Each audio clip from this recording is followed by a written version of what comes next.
Hello, everybody.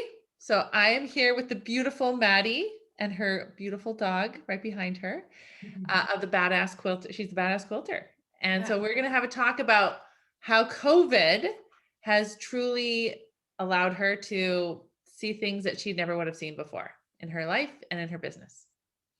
So tell us. Oh, thank you so much. Yeah. So, like most people, I actually don't know if you know that I actually had COVID.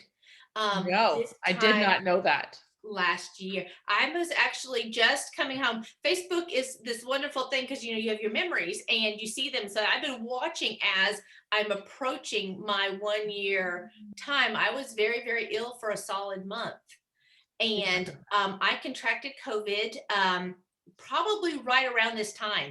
This might be my COVID anniversary. I don't actually know. I haven't because you can't reach Amazing. forward in the Facebook memories. But so I had actually been out of town. I came back and things were getting really serious.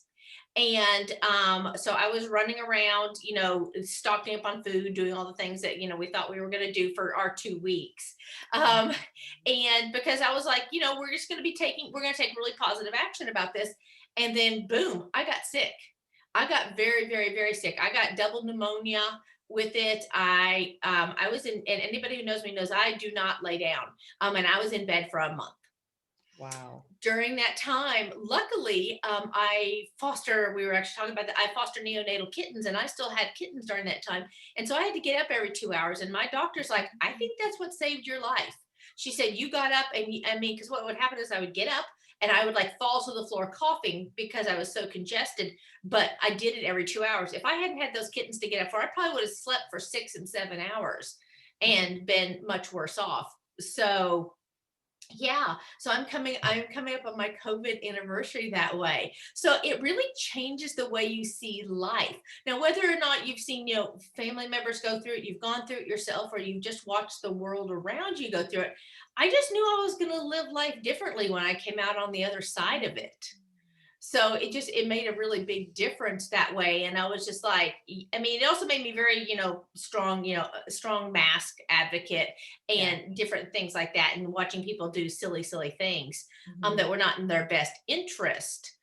But after that, it really changed the way. And so I was just like, and it didn't change my the positive things, the things that I really Mhm. wanted to do and to keep doing, and people I wanted to keep supporting in, because I'd already started a weight loss journey before that, becoming not dependent on my insulin anymore. So I just kind of kept that stuff up, even during a time when a lot of people were like, oh, I'm just going to sit on the sofa in my pajamas. And I was like, no. And I actually took a lot of heat for that. It was kind of interesting. There's a difference between toxic positivity, which is not good. Yeah. It's like, standing on the Titanic and going, oh, that's just a little water. You have to be very serious about things. But I was like, no, I'm not falling to this. I got up, I got dressed every day. I did the things that I needed to do because I knew what I needed to keep myself above water that Right. way. Right. Yeah. I know. So that is quite a journey you've had. It So was. what did you okay, so the definition of resilience, I'm actually doing a podcast tomorrow about resilience and I'm watching a TED talk right now about how adversity is not discriminatory. It Yes. affects everybody and Yes. everywhere. And so the definition of resilience is the capacity to recover quickly from difficulties. Mhm. So as you think about your own capacity, what have you actually learned about yourself that you didn't know you were capable of being before COVID? I would honestly say I learned that lesson quite a long time ago. Mhm. We are actually also coming up on the date. 21 years ago, one of my sons died. Mm. And when you live through that, when you come out the other side of that, you know that you are a different person. You know that you have the skills to overcome anything. So my bar is always, is it worse than that? No. So we're just going to figure out how to do the thing that we need to do here. Right. As it best serves us. And so for me, that's always the bar. Everybody's got a bar in their life. And, Right. sometimes some people it's been good. Their bar is actually not that difficult. Right. My bar was incredibly difficult. And so I would just always have that. And so I'm like, okay, I did that. So I can deal with the dishwasher flooding. I can deal with COVID. I can deal with these other things. Right. Because during the time when our son died, it was like, it was a total storm. My father-in-law, within like I think it was a 54-day period. Our son died, my father-in-law died, my mother-in-law broke her neck. It was very, very intense. In fact, I will say I had like, as a point, like anytime the phone rang, I got a little PTSD, because it was like, Yeah, oh, totally. this is something Yeah. else. This is not a good thing. But you know what? You learn how to do it. And I've always thought that our foremothers have had such resilience. I mean, now we complain if the Aldi is out of our coffee, or whatever. And we think this is a life tragedy. But I mean, we think of our mothers and our foremothers and our grandmothers and everything like that, who lived through wars and bombings and famines and all these things. And, and we're sitting and having our horrible moment because, we can't get our iced coffee the way we want it. So I am, people don't love this about me. I'm like, buck up. Buck up, find your inner resolve and get on with it. Because we are stronger than we think. We just have never really been pressed into it. Right. Well, and I think this is interesting that you bring about the bar, because when we have a challenge that we have been given as an opportunity for growth, so it's another way to think about it is, here is something that's really, really challenging. And then you get to decide if you want to grow from it or if you want to shrink from it. Absolutely. Like, how do you want to do that? And so, we talk about building self-confidence, and one of them, the first step to building self-confidence is learning to trust yourself. And so I'm hearing this message that you're sharing is, you had these experiences, 54-day period where your mother-in-law broke her neck, your son died, and your father-in-law died.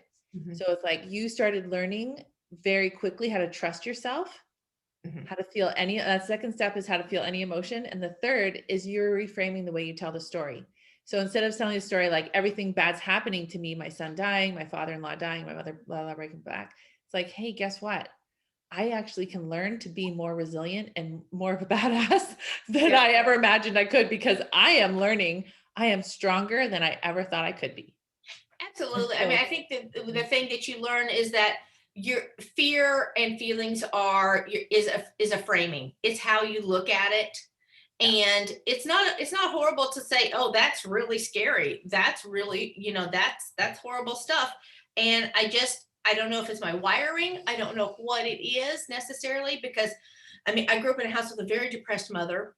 She wasn't a happy person. And so I have really always worked to kind of figure that out, because it's not that I don't see my downtimes, and it's not that I don't reach out. I mean, my husband's a shrink. I mean, I am very pro mental health medicine. And during a time when I needed, I was not adverse to taking medication to help me with that. And I fully support people who are doing that. But I also really like the idea of feeling my feelings, but knowing that I'm like this river for them maybe, and I can feel them and they don't have to stay here. It's a little bit like hunger. When I talk to people about hunger, that hunger is pulsatile, and it's not going to get so bad that your head is going to blow off. And there is a certain point where it's going to stop. Feelings are like that also. And when we're on the top of that wave, it might feel really painful there. There's a certain place where the wave crests and we come back down as we ride over it. And we just become better at riding that wave because it's less scary to ride through it. And we know, and I can tell myself, this is painful. This is painful. And I'm going to feel this pain. And then I'm going to roll through it, learn from it, and move through it. Right. Absolutely. So as in my job every day as a life coach, I just teach people that feelings are literally just vibrations in our body. Yep. And in fact, feelings are amazing because they tap us on the shoulder and say, hey, guess what? You should be fearful right now. Some weird guy is following you on the street. And so because we have that fear, it's like our body is heightened, we have this awareness, and we can now go and get the help we need. So feelings are actually an amazing tool to help us to be our best version of ourselves. Yeah. And so just like you said with hunger, same thing. It's like, and I live on Vancouver Island and we have just learned how to surf. And so I talk a lot about that. I'm like, okay, here's the wave, here it comes. It's like, Yeah. whether you like it or not. So let's just like, are you going to just let it be? Yeah. Okay. It's totally fine. Mm-hmm. I think it love is, but I think we spend a lot of time with cultural feelings about fear, about hard things, about the stuff that we are challenged in life. And I mean, everybody, no matter where they are, because I never love that dynamic where people are like, well, my bad is worse than your bad. Because everybody's bad feels bad to them when they're there. It's just learning how to surf that. I learned that analogy. I think, do you have 5 kids? Do I remember you have I 5? have 5. Yeah. And I have 6, and I have 6 Okay. kids. So yeah. And my oldest is 31.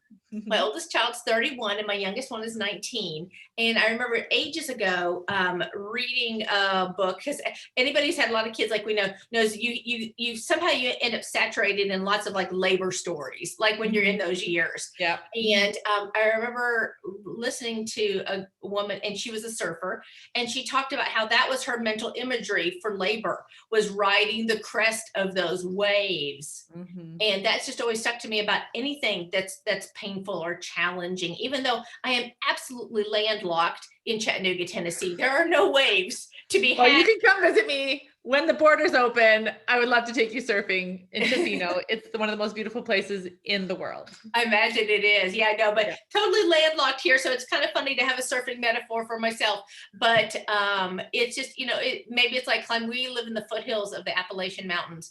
And so it's like, climbing is hard work. Yeah. It's not, and I don't think being afraid of work we shouldn't be afraid of that. No. Awesome. So, yeah. And I love that you also have this weight loss journey as well. Mm-hmm. And so even we had so many, like I started working with women, obviously, to actually, when I first started working with women was to help them build their long arm businesses. Oh, And uh-huh. I myself had lost 50 pounds without counting calories or exercising. Uh-huh. And it was all because I started working with a life coach on how to like manage my emotions and understand all of that. And so I Absolutely. started helping women with their long arm business. And then secretly they're like, I actually want to hire you to help me lose weight. Yes. So I wasn't intending to be a weight loss coach. But it's been really amazing, especially those beginning of COVID. I've helped so many women lose that weight and keep losing that weight because the emotional weight that they have inside them, they had no idea was keeping them back. So I love, Maddie, that you have done this work and that you have inspired, as I've noticed, so many other women to like just be okay with being in your body, and it's okay. Yeah. You don't have to turn to the food to shove it out because you're never actually solving the real problem. No, you're not. I mean, and that's the thing is because mine was really centered on, I was a type 2 diabetic forever, and insulin dependent, and I just kind of hit I think like all of us do, we hit a wall. There's just something that changes us, and there's just this one little moment. Sometimes there's lots of, when you look back, there's lots of little stuff. I think of it as glitter almost before it, and you can see little bits of it all around. Yes. But Yeah. until the moment, that you have this like little poof, and you're like, oh, I have to change. I want to change. I want to do different. Sometimes it's a hitting the wall. Sometimes it's a thing that just makes, because it is all our feelings. It is all how we think about it. Because I mean, you see people, I mean, I think the most famous example is like somebody who gets a terrible, like a cancer diagnosis or a lung cancer, and then they quit smoking that very minute, even though they've tried for years and years and years and years to quit smoking and never been able to. Your mental, you have to have that mental place, and sometimes you need help getting to that mental place. You Yeah. need help seeing those things. Last week So I for did me, it was just a moment, and I was just like, so my thing is really on people with type 2 diabetes. It makes a big difference there, but I think we all come in at a different place, and that's a wonderful thing. Mhm. Well, last week I taught a free training on so the model that I use is like our emotions are the fuel for our actions. And we Mhm. are what we think. Our thoughts eventually become our results. Absolutely. But when our emotion is stronger for the change, then we're able to have the change. Mhm. But we have to recognize our thoughts before, so that we know what we're being fueled by. But I mean, you think about your story, every 2 hours with COVID, you were up taking care of those babies, Mhm. those little kittens. Yep. And because your love and dedication was stronger than your discomfort of your physical body. Yep. So It was. It was my calling. My calling kept me alive. yes, yes, That way. And I thought it was like, because I had not really, I mean, I knew what I was doing in that, but I didn't think of it. This is the thing, you know. So when yeah, people have asked me when they've had COVID, I'm like, get up every 2 hours. I said, have somebody snap your tail out of bed because you're not going to want to do it. right. But I knew, I mean, because I would lay there in bed because the alarm would go off every 2 hours Yeah, and it would be like, I don't want to do this. Then I thought, well, I don't want dead kittens either. So, yeah, I mean, you know, I couldn't, there right. was something very, very motivating. It would, you know, about that. So I would get up. Right. So you have to find that motivating place within yourself. Totally. And that Yeah. thought of, I don't want dead kittens either. Yeah. In Felt fact, like, that's what my phone, I would put on the, like, you know, hey, like you can name your different alarms, you can name yeah, them. I would put, because I was just being snarky with myself. I was like, we don't need any dead kittens. yeah, I no mean, dead so that's what kittens. it would say when it would wake me up at 2 a.m. and 4 a.m. and 6 a.m. Because Love and that group of kittens, because I'd gotten them as like, I think believe they were 2 days old when I got them, and so they needed very, very, you know, specialized care, and so I was all they had, it. Mhm. you know. So it was a great motivator. It's when you have to find the motivation within yourself, because not everybody has a thing of neonatal kittens sitting in an incubator in their dining room. That's right. That's So you right. have to find the other part. Yeah, I love it. Thank you so much for sharing with us. This has been amazing. I love what you have been able to do. You have such an amazing community on Facebook, and which of course is changing. So what is the best way for people to keep in touch with you?